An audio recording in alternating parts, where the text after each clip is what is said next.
Ayan. Next, ang gagawin natin ngayon, since natapos na natin na configure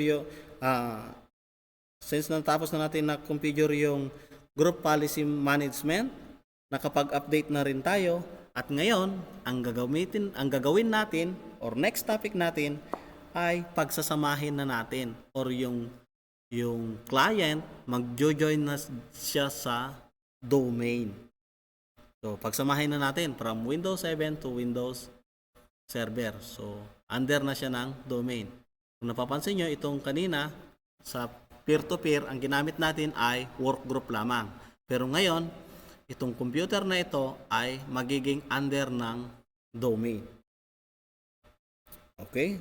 So, para magawa natin yon, kailangan i-check natin muna yung mga IP addresses niya. Okay, double check natin ha. Sinabi ko kanina, yung IP nitong client na ito, ang magbibigay ay itong server. So double check natin. So ang server ko ay double check natin yung IP properties. So ito ay meron itong static IP. Okay? So meron na tayong static IP. Samantala dito, wala itong naka-obtain ito. Properties TCP IP. So wala itong IP. Kasi ang magbibigay ng IP nito, ito ay itong server mismo. So, yun, i-validate natin. Okay? So, okay. Then, close natin lahat at i-join na natin. Sige. Pero bago yan, i-check pa natin kung nagkikita sila. So, dito, type lang natin yung IP config. Enter. Oops, sorry. Command prompt pala. Dito, CMD. Enter. At dito, i-type natin yung IP config. Then press enter. So, dito, ito yung IP address ng server ko. Ito yung subnet mask niya at saka default gateway niya. Pero wala yung DNS. So, ang kailangan natin makita pa yung DNS. So, gagawin natin para makita yung DNS IP. So, type lang natin IP config space /all. Yan. So, ito lang mga kailangan mong i-type. /all. Then, enter. Yun. Kung nakikita ninyo, yung IP ko ay nandito na, kompleto na. So, yung IPv4 or yung server IP ay 192.168.2.8.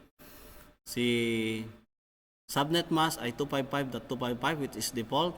Yung default gateway ko ito ay ito yung IP ng router 192.168.2.5 at ang DNS server ko ay 192.168.2.8. Ngayon, titignan natin ngayon kung mayroon na itong binigay na IP. Okay, so para magawa rin, check natin ito, CMD. Then, type lang natin din IP config space /all. Enter. Yun. So, dito, meron na siyang ibinigay na IP, which is 100. So, tingnan mo dito sa static IP, wala siyang IP. Pero, since naka-dynamic na, ang nagbigay na dito ng IP ay itong server. So, meron na tayong 192.168.2.100. Then, ito yung subnet mask niya. Then, meron na rin tayong default gateway. So, ibig sabihin, iisang router na sa kanila. At yung DNS or DHCP ay under na siya. Parehas na sila. O, naka-under na. So, ibig sabihin, nagkita na sila sa network. At nabigyan na ito ng IP. So dito, ito na yung binigay niya na IP address. Which is yung binigay mo kanina na IP dito ay since 20 lamang yung na-reserve mo na 20. So nag-umpisa tayo ng 100 hanggang 120. So, yun lang ang mga IP na pwede niyang ibigay. So, dito, ang binigay niya dito sa IP, sa client computer mo ay yung pinakaunang IP, which is 100. So, meron ka pang 19 na IP na naka-reserve. Okay, so, yan. Nakita na. Ngayon, pag-joinin natin kung magkikita na yung dalawa. So, since nagkita na sila sa IP, or pagpingin muna natin kung nagkikita na sila. CMD. I-type natin yung IP nito, ipconfig. Kung nagre-reply. Okay, dito rin. CMD. ipconfig. Then, enter. Okay. So, ngayon, ipiping natin kung nagkikita sila sa network. So, dito, unahin natin dito sa may Windows 7. Ipiping natin si server. Ping 192.168.2.8. Dapat zero loss at reply. Yun. So, dito, nag-reply. So, nagkita na sila sa isang network at zero loss. Ganon din ang gagawin natin dito. So, ipiping natin ulit. Oops. Dito naman tayo sa server. Ipiping natin yung client. Ping 192.168.2.100. So, press na natin enter. At yun, nagre-reply. So, zero loss. So, ibig sabihin, nagkikita na yung dalawa sa network. So, una, itong client ay i-join muna natin sa domain. So, kung makikita nyo itong computer ko na server ay naka-domain. So, check natin. Punta lang tayo dito sa my files.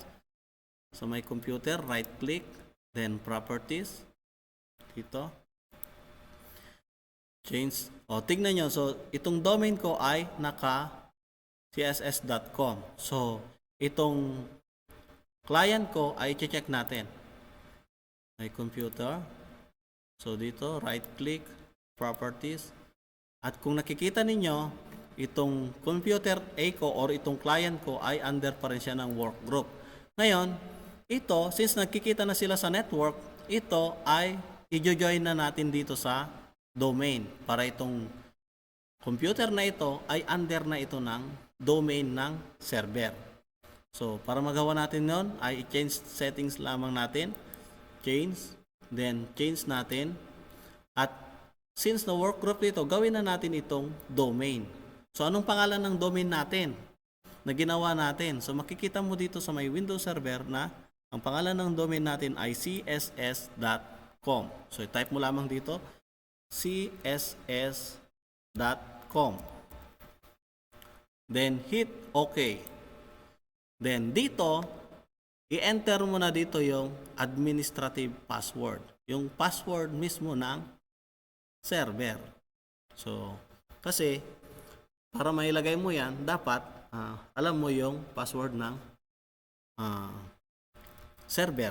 So, dito ilagay lang natin administrator, then password, then hit OK, then OK. Yun. So, kung makikita nyo, welcome to the css.com domain. So, ibig sabihin, itong computer na ito ay under na ito ng domain.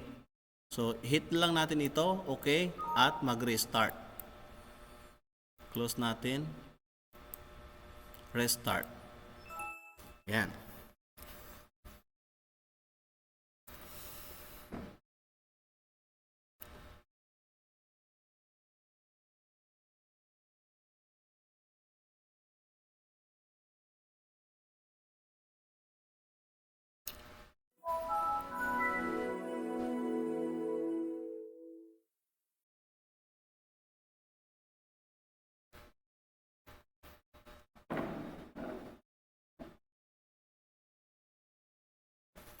So, yan.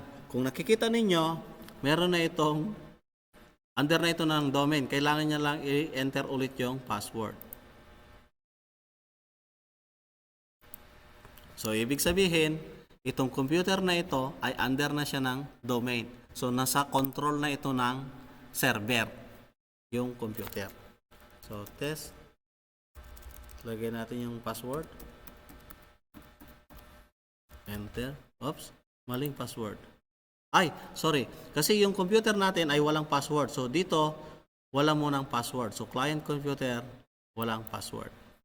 Kasi yung computer natin, walang password.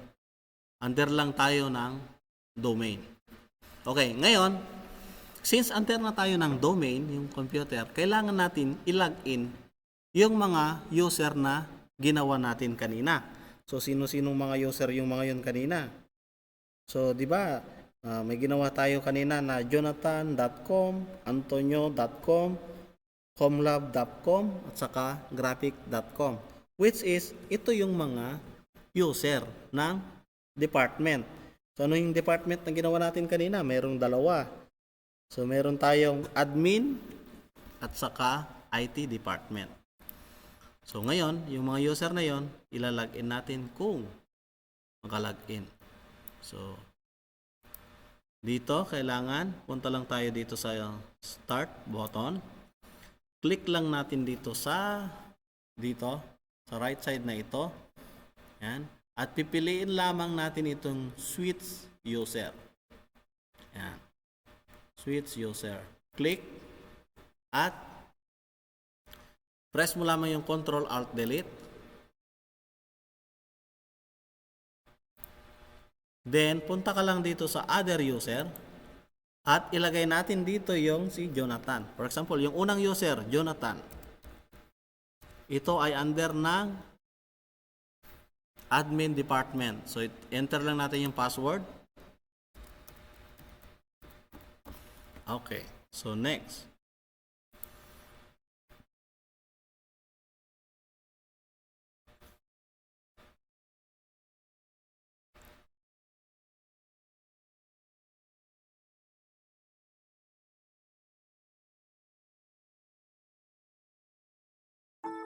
Okay. So, success yung ginawa natin. So, itong user na ito ay si Jonathan. So, yan. Napapansin nyo, nakalagin yung isang user. Which is, ito yung Jonathan. Ngayon, titignan natin yung files ni Jonathan. So, for example, i-check natin dito sa may server kung natitrace niya yung ginagawa ng bawat user. So, ngayon, gagawa tayo ng folder. For example, si Jonathan file or share file.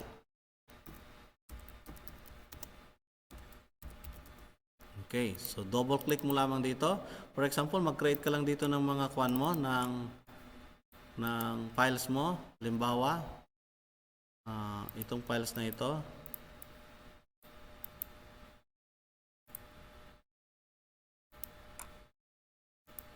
Halimbawa, may files ako dito sa files na, sa ginawa ko. So, paste ko lang, new folder. Ito ay my picture. For example lang. So, double click. Paste mo lamang dito. Saka dito rin, mag-create ako ng documents. For example, si Jonathan. So, my Jonathan. For example, dito, welcome to my new domain under admin department. So, yan. Then, computer system servicing NC2, for example. So, then save mo. Save. Ngayon, i-check natin kung namomonitor ni server yung ginagawa ni Jonathan sa user na under ito ng admin department. Okay? So, kung nakita nyo, nandito na yung si Jonathan. So, yung ginawa kong files, for example, ito, nasa desktop. Yan. So, na-access ni server yung mga files. So, yan, nandyan yung picture ni Jonathan. Andun din yung documents ni Jonathan. Okay? So, ibig sabihin, success yung mga ginawa natin. Next, tapos na tayo kay Jonathan. Si Antonio naman, i-check natin yung user ni Antonio. Okay? So, same. Punta lang tayo sa start button. Click lang natin dito sa side at switch user. At ilagin naman natin ngayon si Antonio. Si Antonio ay under pa rin ito ng admin department. So, other user. So, Antonio. Lagay lang natin yung password na ginawa natin kanina. Enter.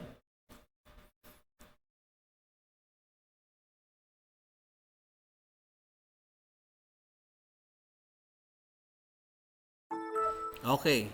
Success. Si Antonio ay nakagawa ng success yung isang account ni Antonio kasi naka-login siya. Ngayon, same din. Mag-create din tayo dito ng folder ni Antonio. For example, dito naman tayo sa computer. Dito naman sa drive D gagawa ng files. For example, new folders, Antonio file, Antonio shared file. For example. So again, mag-create ako dito ng documents. For example, may documents ako. So, welcome to my Antonio department.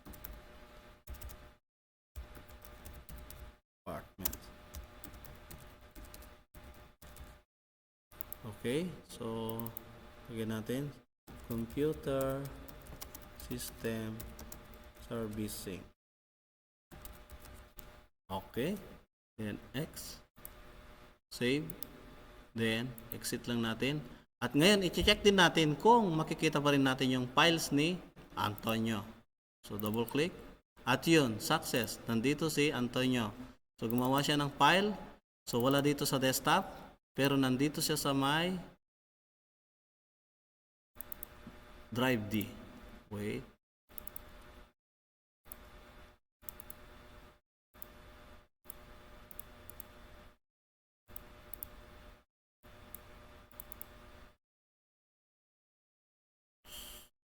Wait.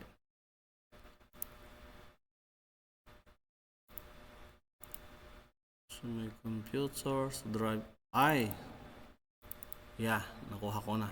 Kasi hindi natin pala ito ginamit yung sa drive D. Kasi ginamit natin yun for backup. Kaya, dapat dito tayo gumawa sa my mga folders. So, sa desktop at my document. Sorry. So, dito, create tayo dito ng files. For example, yan. New folder, then Antonio.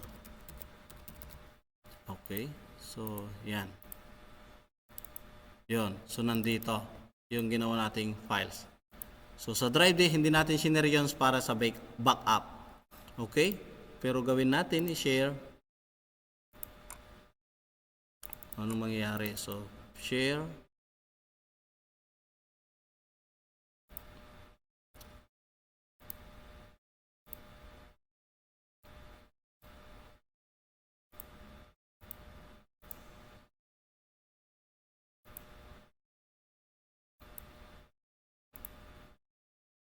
Share.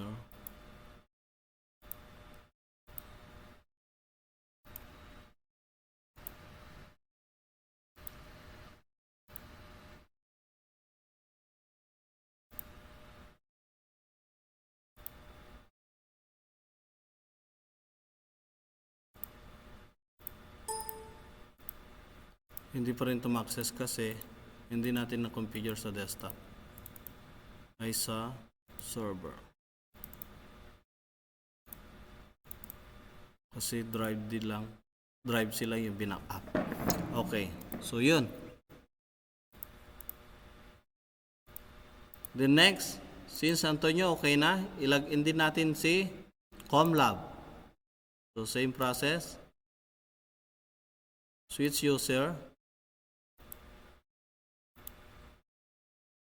Control Alt Delete. Then enter natin yung Seacom Lab. Oops. Password.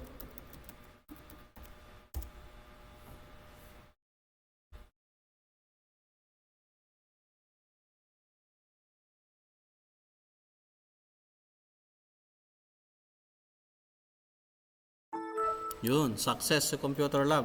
Ngayon, gagawa rin tayo ng files sa Computer Lab. So, for example, dito naman tayo gagawa kay sa music. So, Seacom Lab, Computer Lab shared file. Okay, so for example, my music. Gagawa tayo dito ng file. Welcome to my lab. Then, lagay natin ng music time. For example. So, yan. Save. Then, i-check natin kung ma-access natin. Pupunta lang tayo ulit sa redirections folder. So, check natin. So, nandito na si Comlab. At check natin yung files niya. Nandito yan. Sinare niyang files. So, yan. So, and last, login natin yun si graphic, which is ito na yung last na ginawa nating user, pang-apat na user.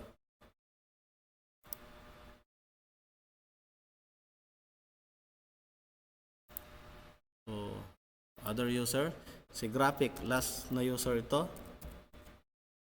Graphic, then test the password. Okay, so success si graphics. So yung apat na user ay lahat ay gumagana. So ito yung si graphics. Ngayon, subukan din natin gumawa ng files sa video naman.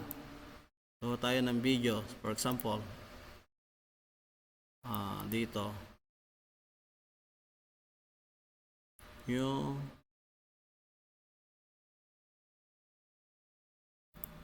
ito, halimbawa text documents. Welcome to my video. For example, dito, double click lang. What's time? Movie time pala. Sorry. Movie time. Sample. Yan. Save. Pero dependa kung anong ipapasulat sa inyo ng assessor. Ngayon, i-check natin kung nakikita na ng yan. So, si graphics nandito. Yan. I-check din natin yung videos na ginawa kong files. Okay, nandito. So, ibig sabihin, nagkikita-kita or yung clients mo ay under na ito ng domain. Okay? Para isa pa, para tandaan na talagang sure na under ka na ng domain, ulit, pag chinik ng assessor, pakita mo dito, may computer, right click, properties, at ipakita mo na under ka na ng domain. So, si client pangalan ng computer mo, under na ito ng domain. So, yun. Then, i-check mo pa dito sa network, at dito, magkita pa rin sila sa network. Yan. So, nandito pa rin yung dalawa. Nagkikita pa rin sila. Dalawa. So, yan. Nandito na lahat. For example, nandito na yung redirections. So, nandito na yung mga nag-share ng files. So, si server, check niya yung clients. So, nandito pa rin siya. Okay? So, mga user. So, nandito na lahat ng mga user. Yan. So, yan. Under na ito ng domain. So, ganun lang kadali kung paano mag-join si client or si user sa domain. So, kung nagpapansin nyo, napakadami itong user.